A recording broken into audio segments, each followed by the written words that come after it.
Hello, everyone. Welcome to our IDEA Social Innovation Lab webinar series. We have a really exciting talk for today. Before that, I'll just introduce. My name is Dan Samosh. I'm with Employment Relations Studies at Queen's University. I'm also a part of the IDEA team. These are our IDEA webinars. And for today and going forward, we have captions available, and we also have French interpretation available too. So if you have any questions, or if this isn't working for you, the captions or the interpretation, please let us know. We have the Q&A function as well as the chat function, and we'll do our best to make everything work. Also be aware if maybe someone who wanted to be here, but they couldn't be, we will record this webinar and future webinars and post them online on the IDEA website. So check out the webinars there. There are already some online now too. And we also share the slides for the webinars. If those should be helpful for you. For today's webinar, our format is 1 hour in total, with a talk at the beginning from our speakers, and then lots of time at the end for questions from you. So when you do have questions, that can happen during the talk or after, please just use the Q&A function, and we will repeat the questions back to the speakers as we go along. We also have feedback mechanisms too. So at the end of the webinar, please respond to our survey on how we've done, if you have any feedback on accessibility, content, or otherwise. And that's all kind of the housekeeping stuff from me. From there, I'll just welcome Kim Jeffreys and Francis Fung, who are going to be talking about creating and fostering workplace culture around disability inclusion today, which I'm really excited for. So yeah, please go ahead. Thank you for joining us.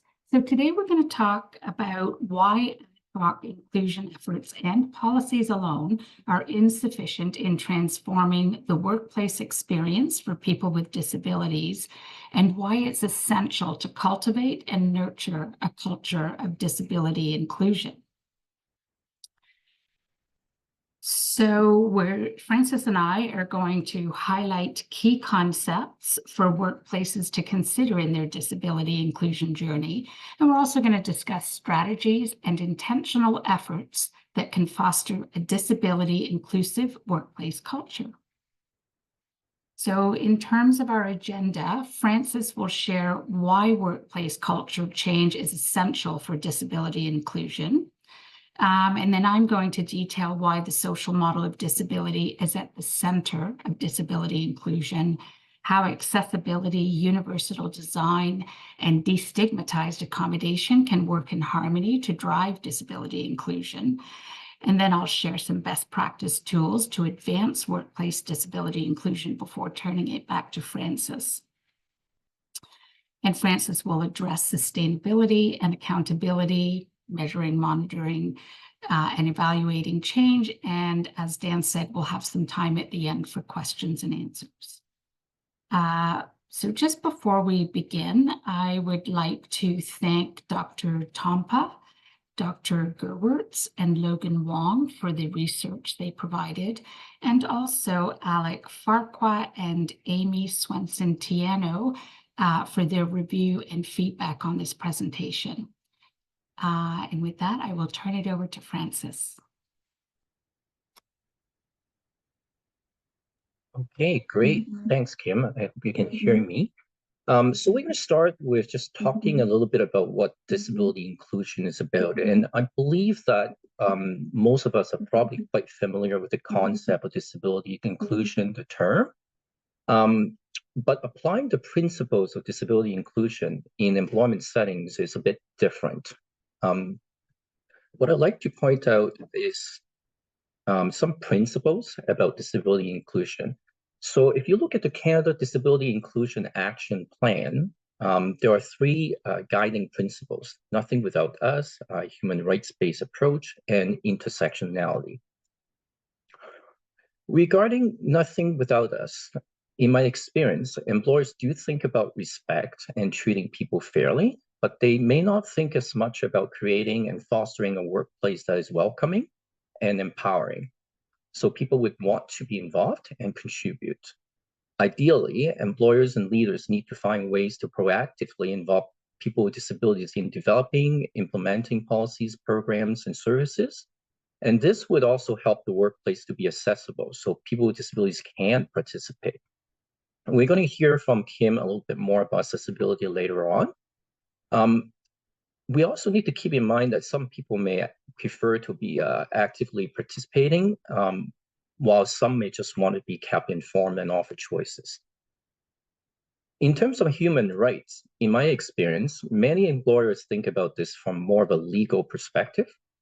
If the human rights-based approach is not well understood, it can become employers' obligations versus employees' employment rights, and the focus can shift away from inclusion. Sometimes legal compliance can be seen as what is the least that I need to do to fulfill my legal obligations. And that can really create some significant barriers to a truly inclusive workplace. In fact, there is some really interesting research out there that looks at employment support systems in countries that rely heavily on the legal obligation. In some places where the quota model is kind of the center, the states mandate companies that they need to hire a certain percentage of people with disabilities when their total number of employees exceed a certain threshold, for example. And in those models, there are fines for non-compliance, and the fines are reinvested in social programs, which are good.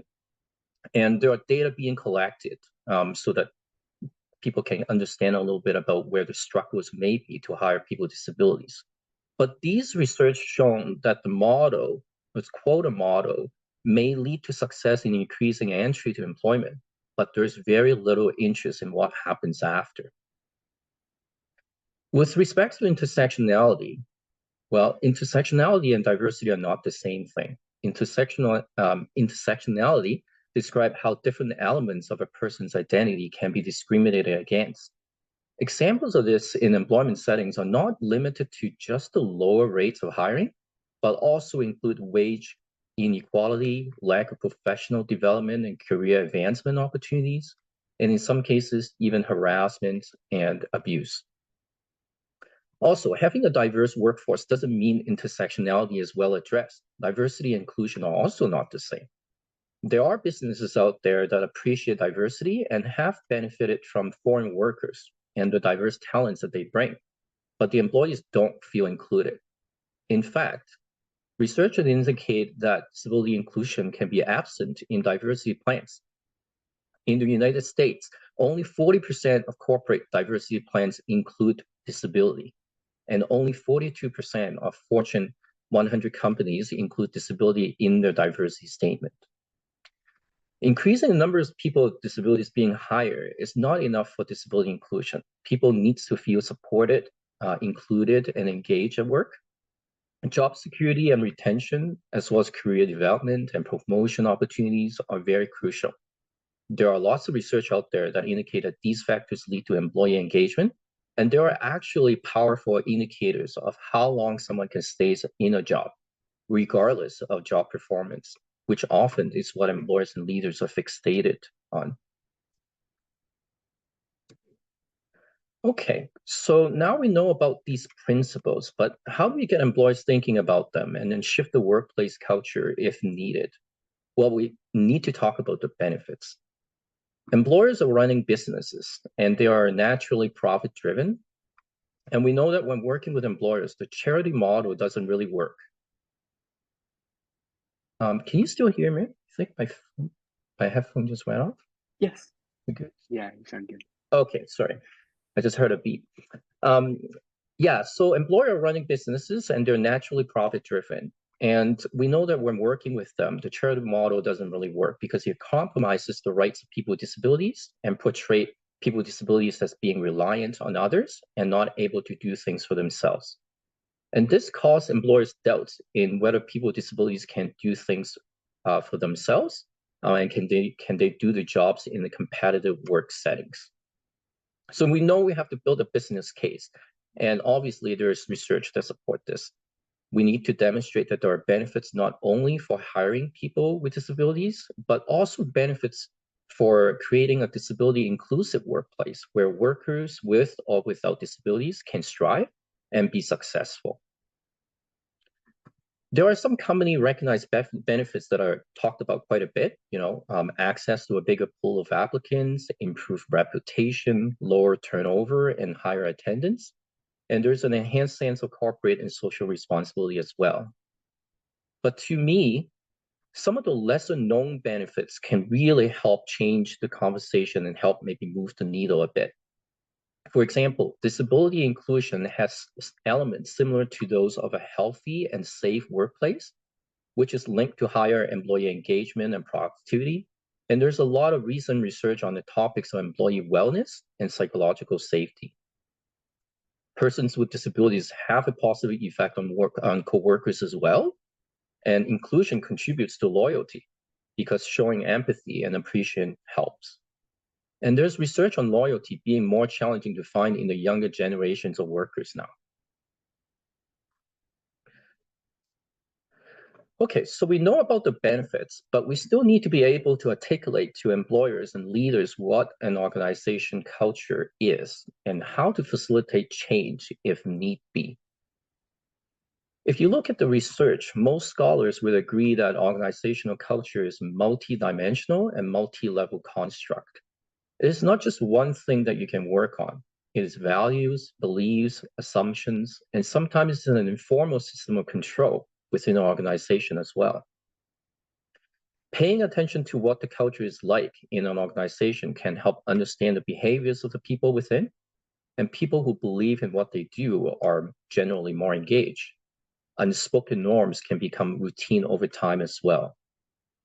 One of the challenges about talking about workplace culture is that sometimes there's an express commitment to hire people with disability for an organization. It might even be a part of the mission statement and the philosophy of that organization. But sometimes this goal is not consistent with the actual norms of the organization, where the physical environment, for example, remain intolerant and inaccessible to people with disabilities. So in other words, there can be really a disconnect between what the culture of the organization is supposed to be and how it actually is. So why now? Why are we talking about culture change and why is that shift so important for disability inclusion? Well, to me, it's all because of the existing systems and habits. We talked a little bit about human rights earlier, and when human rights are thought about in relation to disability, people tend to think about non-discrimination, entitlement, and duty to accommodate. These are all very important, but they're more about legal compliance, and disability inclusion goes beyond these. Our system is designed in ways that people with disabilities typically need to make a request for accommodation, and the process is burdensome. It relies on the individual knowing what they want, and then they have to prove why they need it. Sometimes they have to go through quite a bit of paperwork and approvals as well. And that creates a big barrier because when it's too much work, employees with disabilities will just choose to make do. And in some of the more serious cases, people with disabilities are left to make a complaint on their own, and then they have to prove their rights have been denied. In the recruitment context, historically, it is about fitting people in. Employers generally ask questions like, can this person with disability meet the job demands? Can this person keep up with the rest of the employees in a similar position? And the focus is on the person's inability, sometimes ability to do something, and often is in comparison to others. But the questions that I would encourage to ask are, what role can we assign this individual to get the best out of them? And how can we support this individual to excel at work? And how can we collaborate to meet our common goals? And that shouldn't be any different between people with or without disabilities. Aside from fitting people in, there's also emphasis on matching skill sets to the job requirements. And this is especially the case in a return to work context following a personal injury or illness, when there's concern about residual earning capacity and alternative suitable occupations. The reality is that injured workers are often stigmatized, even if they have the transferable skills and have gone through retraining. So it is important to recognize that matching individuals to workplace culture, including the potential source of support and conflict, is just as important as matching talents to job demands. Another reason why we have to look at cultural shifts is the fact that Canada is diverse, and our societal culture evolves as well. Immigrants and their children is projected to make up 50% of the population by 2041. And the society's view regarding disabilities and identities can be impacted by the language, religion, social class, and the tradition and custom of different people. And all these would affect how we interact with each other. So when creating and fostering a workplace culture, we need to understand diversity and intersectionality, and it is a journey. The bottom line is that changing policies and procedures alone in recruitment practices won't really accomplish disability inclusion, because disability inclusion needs to consider dignity, autonomy, opportunities for full participation, and recognizing disabilities as part of human diversity and humanity. It involves changing mindsets, perspectives, attitude, which is why disability inclusion needs to start with a cultural shift. Now, I do realize that people are busy in businesses, and there's not a lot of time for people to sit around and talk about culture change. But the good news is not every organization needs a culture overhaul. It's more about identifying the goals and working towards them. And there's lots of research about this.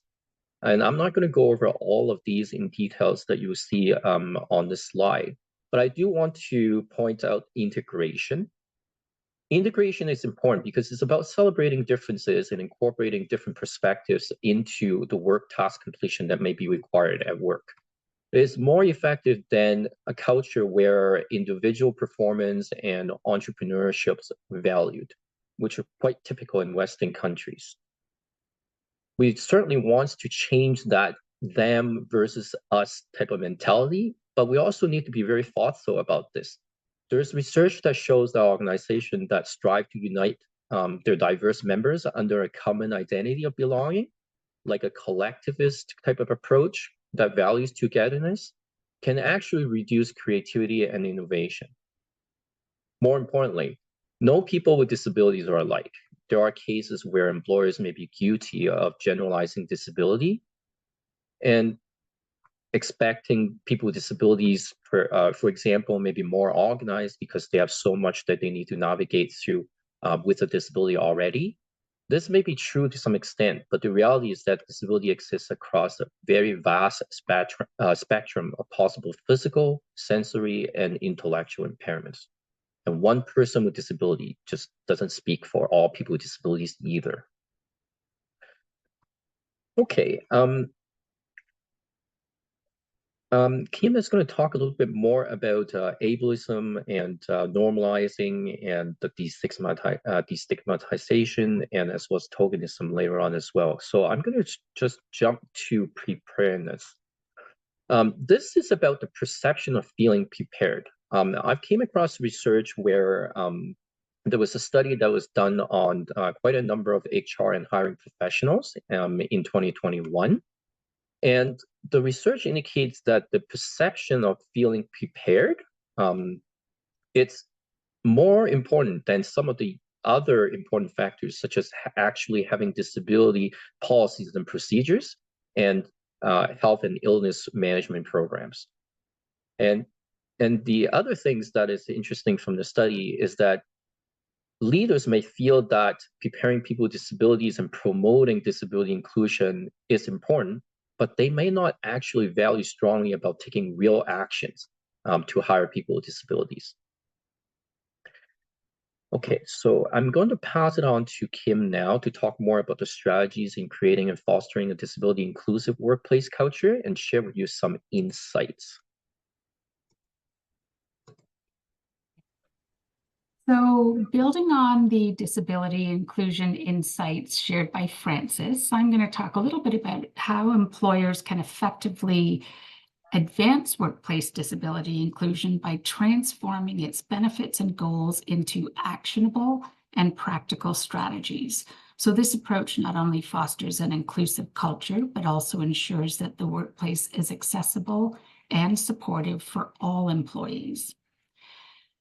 There are approximately 6 or 7 theoretical models that offer frameworks for understanding disability. So very quickly, they have intuitive names for the models. There's the medical model, there's which focuses on impairment, the human rights model, which focuses on rights. The economic model focuses on costs and often frames disability as a financial burden. Functional solution model focuses on subject matter expert accommodations. There's the charity model, people with disabilities need our help.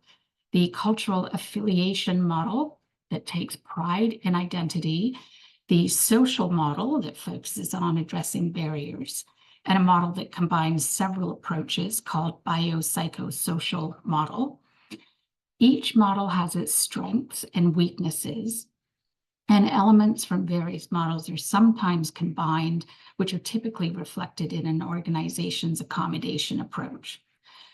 Adopting a specific model can directly influence how disability inclusion is understood and advanced in the workplace. So at March of Dimes Canada, we've embraced the social model of disability because it aligns with what we're hearing from our communities, and we believe that it most effectively advances disability inclusion. The model emphasizes the role of societal barriers, so physical, attitudinal, technological, systems, communications, etc., in disabling people. And I'm going to briefly share some of its main features.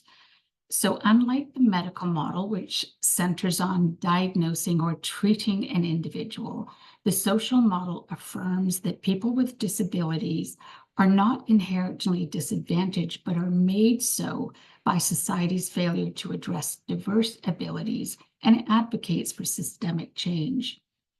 It normalizes disability as part of human diversity, shifting how disability is viewed in our culture. With its proactive approach to eliminating barriers, it can reduce discrimination claims, and programs and services that are designed based on the social model will prioritize accessibility, which can lead to innovations that benefit everyone, not just those with disabilities. And with respect to employment practices, barrier elimination is addressed through a range of policies, practices, and benefits, such as flexible work, adaptive technologies, accessible workplaces, workspaces, benefits that address a range of abilities, and a revolutionary accommodation process. So while the model's been vital in shifting perspectives away from seeing disability as a personal or medical condition, it should be noted that it can downplay disabilities that fluctuate in severity or the physical realities of living with conditions such as cerebral palsy, which can entail bodily limitations, even in fully accessible environments. And the model doesn't eliminate individual accommodations, but regardless of its limitations, it does offer a transformative framework that can empower organizations to redefine their approach to disability inclusion. Next slide, please, Francis.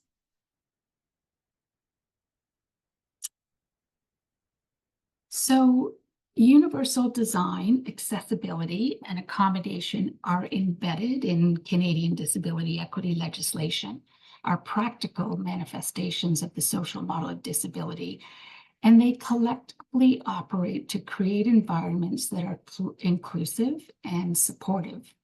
Accessibility lays the groundwork by addressing barriers. Universal design enhances this by embedding inclusive principles into the design process, and accommodation strives to enable access tailored to individual needs where universal design or accessibility measures fall short.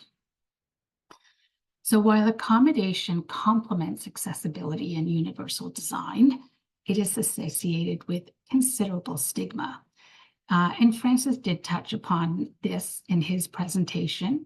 The accommodation process typically places responsibility on the individual to ask for help, which I believe is contrary to our culture of independence and self-reliance. And when aligned with the human rights or medical model of disability, it can require an onerous process that can lack consistent understanding and expertise and application to remedy and barrier. But considering that failure to accommodate is the most often cited ground to the tune of approximately 50% in federal and provincial human rights claims, prioritizing accommodation is essential for fostering disability inclusion. Without minimizing or dismissing the legal obligations, the stigma around accommodation, in my experience, is related to how it's administered, especially as noted earlier when it's aligned to the medical, human rights, or charity models of disability. But what if our workplace cultures normalized accommodation, embedding and offering it versus making employees ask for it by committed, knowledgeable leaders at every stage of the employee life cycle as a standard practice rather than an exception? Although far from ideal, the destigmatization of workplace mental health offers valuable insights that can be directly applied to the broader effort of normalizing workplace disability accommodation. Both mental health and disability inclusion share similar barriers, such as stigma, lack of awareness, and resistance to both requesting and providing support. Next slide, please, Francis. It's worth reviewing efforts that have generally proven successful at destigmatizing mental health at work and consider their application to disability accommodation. So I'm going to go over these 9 components and just compare the mental health and accommodation destigmatization.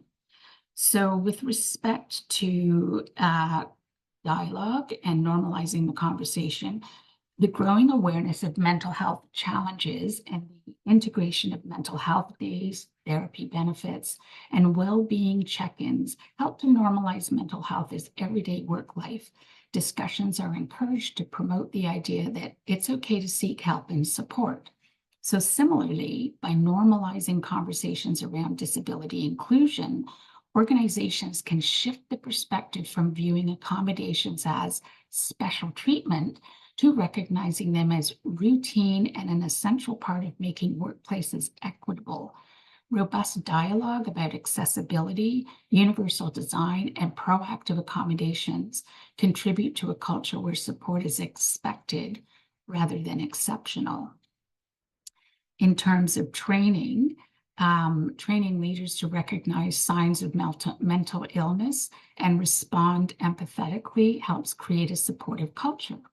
Managers are taught how to confidently engage in discussions and de-escalate fear and make mental health part of routine conversations. And I'm not suggesting that leaders diagnose or treat, but they can certainly be trained to offer support and facilitate confidential referrals to subject matter experts. Leaders can also be trained to recognize diverse needs related to disabilities, both visible and invisible.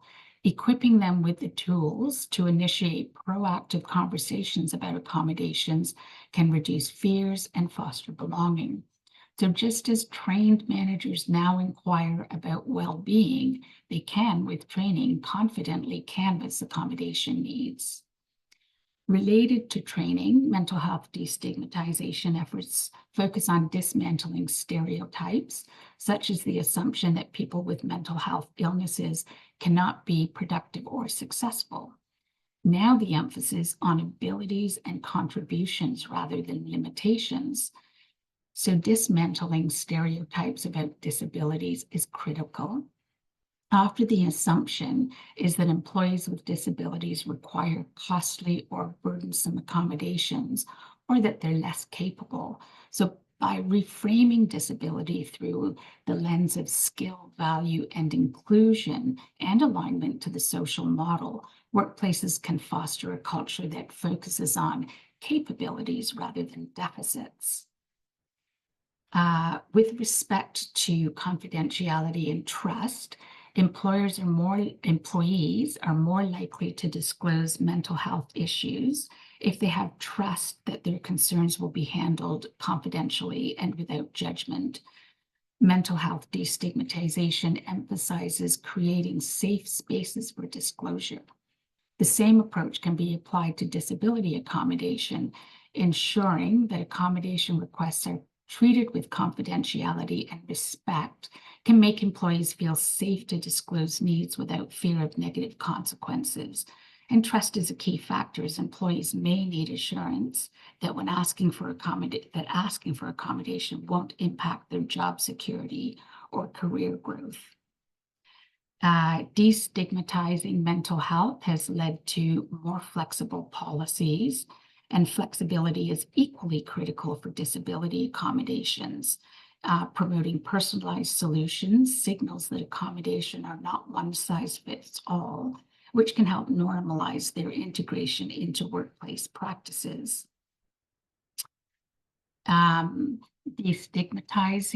Destigmatization campaigns provide information on mental health, reducing myths, and offering resources.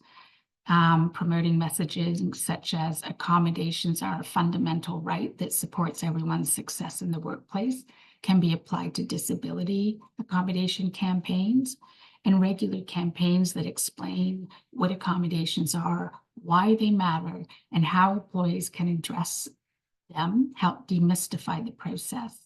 Including success stories of employees who have benefited from accommodations can reduce stigma and empower employees to request the support they need without feeling embarrassed. Disability-focused allies can serve as advocates for disability inclusion. So employees who are part of these groups can share their experiences with accommodation, increasing understanding. And these groups can also lead awareness campaigns. In terms of preventive approaches, organizations can take a proactive approach with adjustable workstations, accessible technology platforms, and flexible work options being standard rather than reactive accommodations. And finally, mental health accommodations such as flexible hours or wellness days have become a routine part of workplace culture, no longer viewed as exceptional. So by promoting, integrating, and canvassing accommodation related to every direct and indirect workplace activity, disability accommodations can also become routine. So I just want to wrap up by noting that organizations can borrow from ongoing strategies used to destigmatize workplace mental health to normalize disability accommodation. Both efforts require a cultural shift towards inclusivity and the recognition that all employees deserve support, respect, and equitable access to opportunities. So, next slide, please, Francis. So given the expertise in this group, I'm not going to detail all of the usual best practices, but I do want to focus on a couple. So in terms of disability inclusive purpose, vision, and mission, research has shown that organizations with a purpose, vision, and mission that includes disability inclusion tend to be more successful in implementing inclusive practices. And then the other piece I would like to focus on is disability awareness training. So while education alone cannot drive systemic change, education provides a foundation for understanding the complexities of disabilities, ableism, bias, stereotypes, the model of disability, and best practices for inclusion. And in addition to equipping employees and leaders with the tools and knowledge to create accessible environments, it can support expectations to advance a culture where disability inclusion is seen as everyone's responsibility, not just management's and not just human resources responsibility. I think education is essential to ensure that everyone understands and consistently apply disability inclusion principles without stigma or judgment. And I've spoken ad nauseum about the ability to prevent, recognize, and eliminate barriers. And in my experience, barrier recognition is a skill that requires ongoing learning and dialogue, as barriers can be nuanced, are continuously evolving, and can surface where they are least expected. For instance, accommodations typically focus on work tasks, but the workplace is so much broader than the duties. We need to start thinking about building in accessibility into staff events and trainings and conferences. So, Francis, I think in the interest of time, I'm going to move to the final slide. So we talked about the very common best practices, and March of Dimes Canada has a number of complementary initiatives to advance disability inclusion. We have a mental health program, champions destigmatization efforts, a variety of complementary inclusion policies, resources, and trainings. We have a central accommodation fund to reduce barriers on individual departments. We have an accessibility-driven approach to recruitment, onboarding, performance management, events. We have numerous disability awareness campaigns and a people accessibility working group to ensure that we can embed disability inclusion across all disciplines, to name a few. But I do want to share details with you about a tool that we're currently piloting that can be applied to every employment or service activity to advance disability inclusion. And it's called the Accessibility Lens tool. So the tool is borrowed for anyone who's familiar with something called an equity lens, which has a broader application. But the accessibility lens is a simple tool. It's aligned to the social model of disability and universal design to help identify and address barriers experienced by people with a disability. So the purpose of the tool is to intentionally focus attention on accessibility barriers and impacts on people with disabilities when undertaking employment-related decision-making activities. It can also be applied to services. So the tool introduces a set of approximately 5 to 7 questions to help decision makers focus on accessibility in both their process and outcomes, drawing attention to how their decisions can positively or negatively impact people with disabilities. The tool won't tell you what action to take. Rather, it helps decision makers reflect on accessibility in the early or design phase of a process, well before executing programs or services or benefits. The tool asks the decision maker to consider a range of accessibility dimensions related to stakeholder involvement, process, values, assumptions, and outcomes from a perspective that highlights how processes hold potential to enhance inclusion. So our tool currently has approximately 6 questions, and we are piloting it across departments with some large and small projects. And I just want to share with you some of this, like a sample of some of the questions. So there's questions, and then there's several bullets to sort of trigger engagement. So some of the questions include: what participatory structures will be engaged to hear from diverse voices and perspectives representing all abilities? So not just your DEI subject matter expert. What barriers may limit or exclude people with a disability from participating, engaging once the decision is implemented. And it asks folks to think about values, biases, assumptions, consider and identify a range of barrier forms, including physical, attitudinal, cultural, systemic, technological, communication, geographical, and economic barriers. What assistive devices, including service animal or support person, may be necessary to address a broad range of disabilities? What is the impact of the decision upon people with a disability? Does the decision, policy, program, etc., improve, worsen, or make no change to people with a disability? What actions or revisions will be undertaken to mitigate negative impacts and or enhance accessibility? So that's a sample of the questions. And ideally, you would apply this tool to all activities requiring both leadership, awareness, and endorsement. And when taking your program or project to leadership, you would include what I've termed an accessibility impact statement based on the tool questions, noting activities undertaken in response to this tool to address barriers. So that is a tool we're piloting.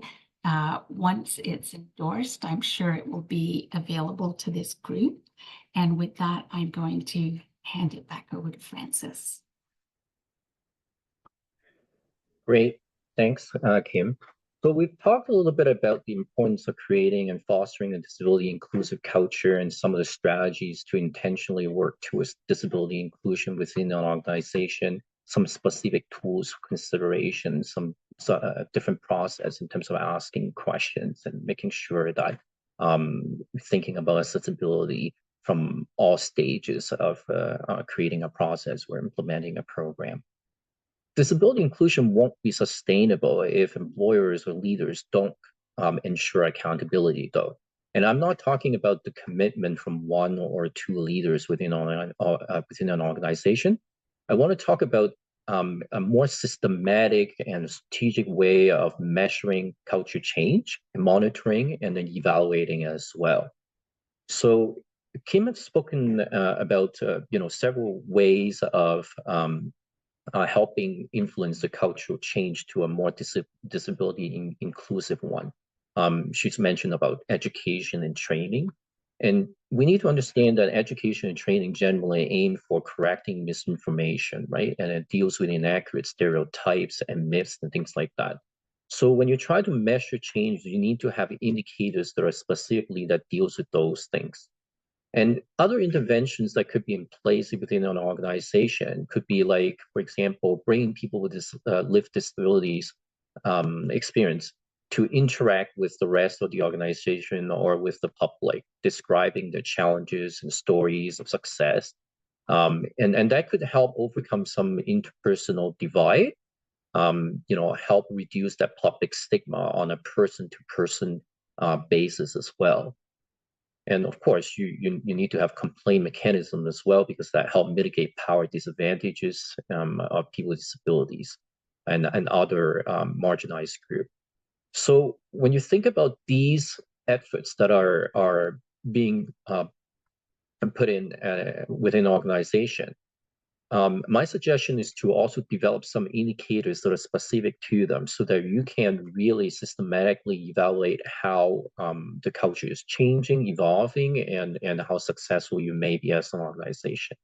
So I'm going to borrow some wisdom from a report that I've read that was done by the Institute of Work and Health for the ESDC. And they suggested two types of indicators, the process indicators and the results indicators. And the process indicators help you kind of monitor the number and the types of activities that are being carried out.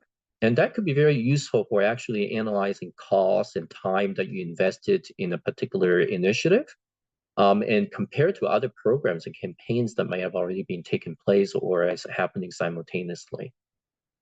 The results indicators are more about the intended objectives and whether you're able to achieve it through a particular initiative or intervention or activity.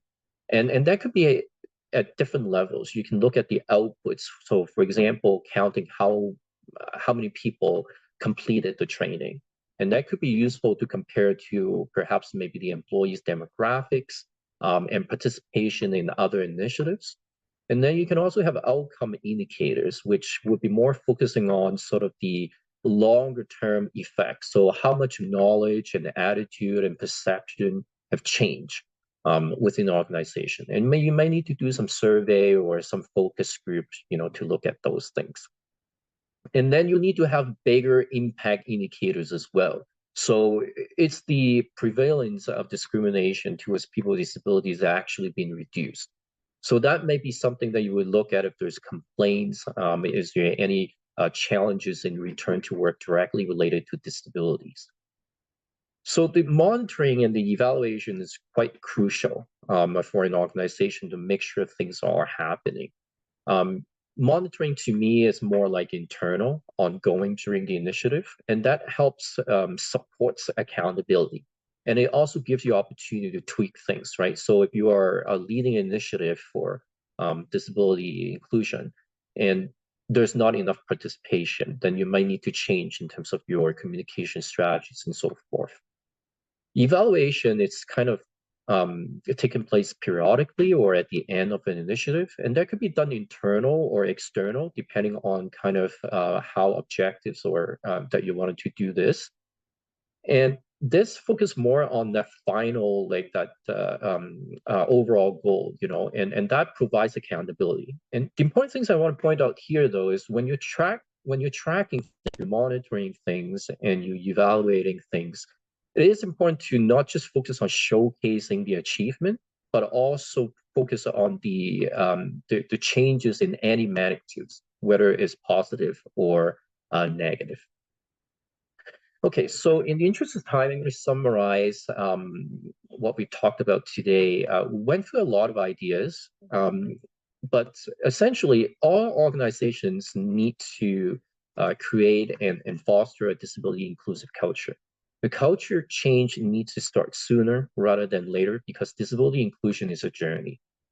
Organizations need to understand the social model of disability that Kim has mentioned and the principles of disability inclusion, such as nothing without us.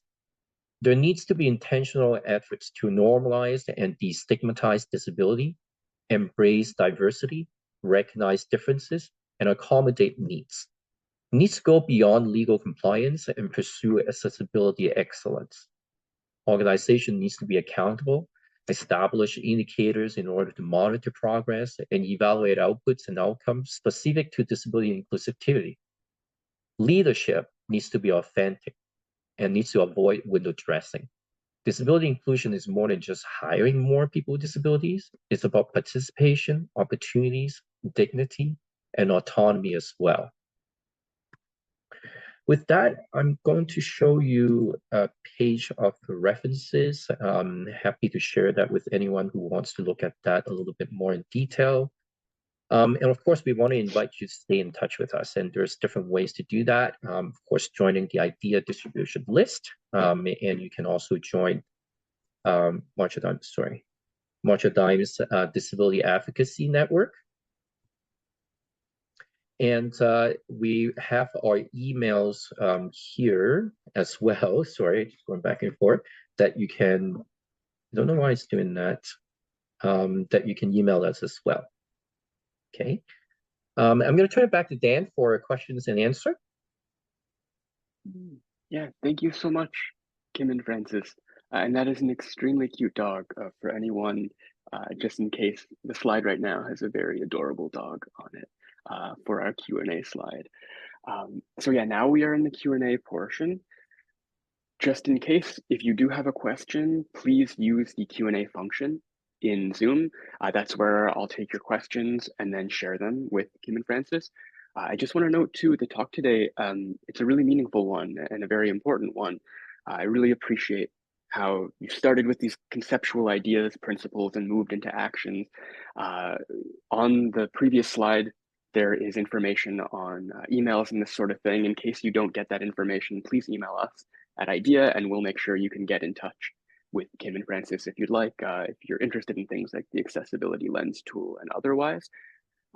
So our first question for you is, do you have any stories of cultural change? Like cultural change is a big thing. Do you have any kind of examples of, perhaps a manager or an organization that was perhaps not as inclusive or not as aware and shifted towards the direction that you're discussing?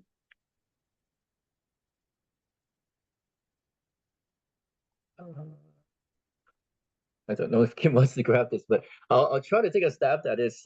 I don't have any specific stories that comes to mind, but what I would say is that the conversation about culture change, it's not rare when we are working with employers or working with other organizations that may be working in this space. What I find that is sometimes challenging is that people knows that the culture needs to shift, but being able to intentionally and systematically work on things to drive that change is where is sometimes it's a little bit more troublesome. So, people would tend to focus on a particular resource that they can share with the employees, and maybe a particular disability awareness campaign that they do as a one-off, and maybe they'll do it periodically when they feel that folks are a little bit stale about those things. But what I found in some of the conversations that we have about the culture is that there hasn't been a consistent, intentional ways of doing that. Even though there is that real recognition that yes, something needs to shift here, and there's sometimes a bit of a blame on the leadership and the employers of not fostering that culture. But the culture isn't just something that the leaders is responsible for, right? It's the entire organization as well. If you're going around and you're not talking about disability in the right ways yourself, it rubs on other people as well. It's not just what leadership and employers, top that tells you what to do.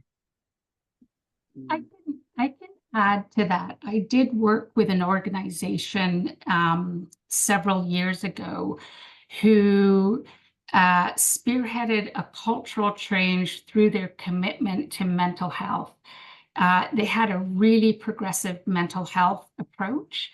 And I would say that they led their culture change through that approach. And so I actually borrowed some of the components from their program when I was thinking about advancing disability inclusion. So it wasn't, disability inclusion was advanced through that commitment to mental health, but it was led through the lens of mental health. Thank you. And so our next question is about intersectionality. The question asker mentions that disability is often viewed as this monolith, but that there can be multiple experiences of disadvantage and mistreatment. So the idea that someone with a disability may not be believed when they are trying to access supports, but we can also have disadvantages like anti-Black racism and the impacts of colonialism for Indigenous folks. So to understand, do you have any feedback on incorporating intersectional perspectives into this kind of work around culture? Yeah, I can jump in, and then Francis, maybe you can add. I think the simple response, although it's not a simple activity, is to always approach this work with an intersectional lens, because we don't know what folks bring to the workplace. So if you go back to applying the mental health lens, right, and building trust and normalizing conversations, you can learn about folks, and you can learn about their individual needs, right, through those conversations and trust. But I really think it's crucial that you come to this work recognizing that intersectionality disadvantages folks disproportionately. So is there anything you want to add, Francis, about that? Yeah, what I would just quickly add is that intersectionality and disability inclusion are not two different things to be addressed separately. You know, they always have to be together, I think. And when I think about it from a workplace culture perspective, what it boils down to me is that you need to understand the people, you know, and you need to be prepared that you are welcoming for all walks of life, right? And it's not just like intersectionality talks about the different intersections between identity.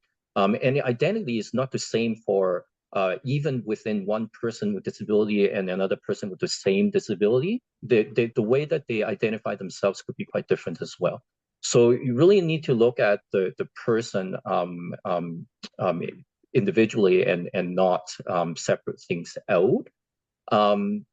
The other thing that I would also mention is that normalization. You know, they have to be careful because disability, people with disabilities, sometimes they employ concealment strategies, and when it comes to this intersectionality in relation to you know, gender identity and sexual orientation, things like that, those kind of concealment strategies will also happen. So for me, it's more about normalizing the conversation. Yeah. Thank you. And I think we probably have time for about one, maybe two more questions. So sorry to anyone who asked a question that we won't get to. If we don't get to your question, please send us an email or send our speakers an email. We want to make sure, you know, this is 1 hour, but the conversation needs to go much more than an hour for sure. Our next question is, when you're making the case for cultural change, what has your experience been with the business case? In relation especially to engaging with employers and the kind of financial elements that are often focused on? Sure, I can start with that. Yes, the business case is important. The financial aspect of things depends on the interest of the employer. I think in our world, because March Times is primarily a charitable nonprofit organization providing services, we have fundings that from government and other sources and so forth.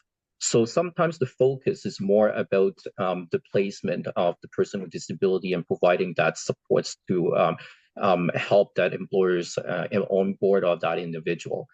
So the business case is most of the time is built around helping that employers with the recruitment effort, so that they don't have to do their own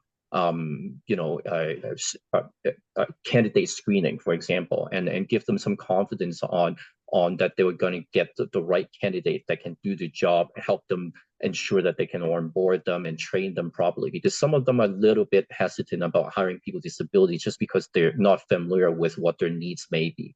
So the business case, from my experience with this kind of context, is generally built around what we can help the employers to kind of save time and making sure that they have a person that they can work with for much longer term, and that does happens in situations where employers had experience with people with high turnover. So the more high level of financial aspect on things, how disability hiring people with disabilities can kind of change your organization's financial resources and help improve your productivity and your GDP and those kind of things. It's a bit high level. We would talk about that when we are orienting employers to the concept of disability inclusion, but more so focus on that recruitment needs. Yeah, I also think there's a reputational element to it too. There's quite an appetite, I think, among many employers to want to hire people with disabilities. I mean, at the federal level, there's there's obligations to do so. I've only worked for employers that are not federally regulated, and yet every single one of them has had an equity policy that includes people with disabilities. So I think it also comes back to education. And and who the employer wants to identify as. So I agree with Francis in terms of the financial component to the business case, but I also think it is reputation and it is culture. So those things would play into the business case. Thank you both so much. And so we're just about at our time, so I'll wrap up now. But I just really want to show appreciation for you sharing, both of you, your expertise on this subject matter. We do this month have 2 webinars rather than just the usual one. So I want to flag that the next one is October 25th from noon to 1. It's a really, really exciting webinar. We're going to have Dr. Mukta Kulkarni from Bangalore speak with us. We're really lucky to be having her join us. It's a big time difference, but she'll still join us from noon to 1, so appreciative of that. And she is one of the foremost researchers on kind of applied disability inclusion and management and organizational issues in the world. And when I started working in this space some time ago, she was almost one of the only, or perhaps the only one in an academic space talking about career success, talking about career advancement, rather than this former focus on entry-level jobs and this sort of thing. So someone who has a wealth of knowledge, and also a wealth of knowledge from a different context than who we often hear from. So I hope you can make it and learn from Dr. Kulkarni. You'll get a note on that if you are on our mailing list. And again, as always, email us. So thank you everyone for being a part of this, participants, attendees, our speakers, and also just a big thank you to our team, Ekam Grual, Therese Selenix, Sabrina Chaudhry, Emil Tompa, and Rebecca Gewirtz. And a special thank you to our French language interpreter, Michelle Bedard. We hope to see you at the next webinar, and yeah, have a nice Friday afternoon. Goodbye.